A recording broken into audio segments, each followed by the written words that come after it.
Hello everyone, welcome to new blog. I hope সবাই ভালো আছো। তো ভাত বসিয়ে দিয়েছি, দেখো চালটা দিলাম এই মাত্র, দিয়ে একটু নাড়াচাড়া দিয়ে নিচ্ছি। তারপর আজ কি রান্নাবান্না করছি চলো সেটাই শেয়ার করা যাক আর কি। তো একটা লাইক দিয়ে ভিডিওটা দেখতে শুরু করো। এই তো মুগ ডাল রান্না করছি। ডালটা ঘুটে নিয়ে সম্বাদ দিলাম, হলুদ লবণ কাঁচা লঙ্কা দিয়ে দিলাম। এখন কিছুক্ষণ ডালটাকে ফুটিয়ে নেব। তো দেখো বন্ধুরা, ডালটা অনেকক্ষণ ফুটিয়ে নিয়েছি, ডালটা হয়ে গেছে। এখন নাড়াচাড়া দিয়ে নামিয়ে নেব। এই তো বন্ধুরা দেখো, ডালটা হয়ে গেছে, এই যে নামিয়ে নিলাম। একদম হালকা পাতলাই ডালটা, রোজকারের ডাল তো প্রত্যেক দিনই ডাল রান্না করা হয়, তো হালকা পাতলাই রান্না করলাম। আর এখানে মুগ ডাল ভেজে নিচ্ছি। মুগ ডাল ভেজে শসার তরকারি রান্না করব। নিরামিষ একটা শসার তরকারি রান্না করছি আজ একটা তরকারি রান্না করব। তো ডালটা ভাজা হয়ে গেছে। এখন ভালো করে জল দিয়ে কয়েকবার পাল্টিয়ে পাল্টিয়ে জলটাকে কষলিয়ে ডালটা ভালো করে ধুয়ে নেব। ডালের মধ্যে একটা কালার থাকে, ধুলাবালি থাকে, তো ভালো করে ডালটা ধুয়ে একটুখানি সিদ্ধ করে নেব, হাফ বয়েল করে নেব আর কি।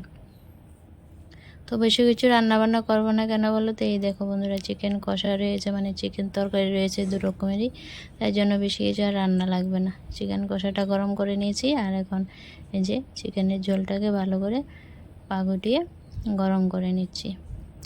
এই তো বন্ধুরা, মুগ ডাল দিয়ে যে শসার তরকারি রান্না করবো, তরকারিটা বসিয়ে দিয়েছি। লবণ হলুদ দিয়ে শসাগুলিকে ভালো করে একটু নাড়াচাড়া দিয়ে মিশিয়ে ঢাকা দিয়ে মানে একটু সিদ্ধ করে নিয়ে তারপর ভাজা ভাজা মতন করে তো সিদ্ধ ডালটা দিয়ে দিলাম আর কি। এই যে ডালটা দিয়ে লবণ দিয়ে কাঁচা লঙ্কা তো দিলামই, একটু নাড়াচাড়া দিয়ে ফুটিয়ে নেব। তো মুগ ডাল আর শসার একটা মাখা মাখা তরকারি হবে। তরকারিটা বসিয়ে দিয়েছি, একটুখানি সিদ্ধ হবে।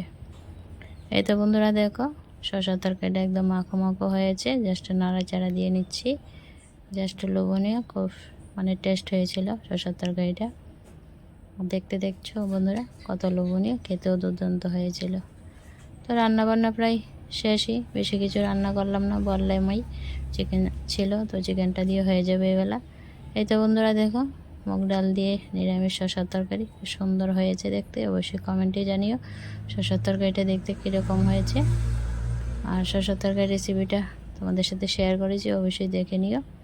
খুব সুন্দর একটা তরকারি হয়েছে। তো বন্ধুরা দেখো, চিকেন কষা, চিকেন ঝোল আর শসার তরকারি আর হালকা পাতলা ডাল, এই তো আজ ছিল এই রান্নাবান্নাই বন্ধুরা। তো থ্যাংক ইউ বন্ধুরা এই পর্যন্ত ভিডিওটা দেখার জন্য। তো চলো নতুন কোনো ভিডিওর সাথে আবারও দেখা হচ্ছে তোমাদের সাথে। ততক্ষণ ভালো থেকো, সুস্থ থেকো, আবারও ফিরে আসছি। বাই।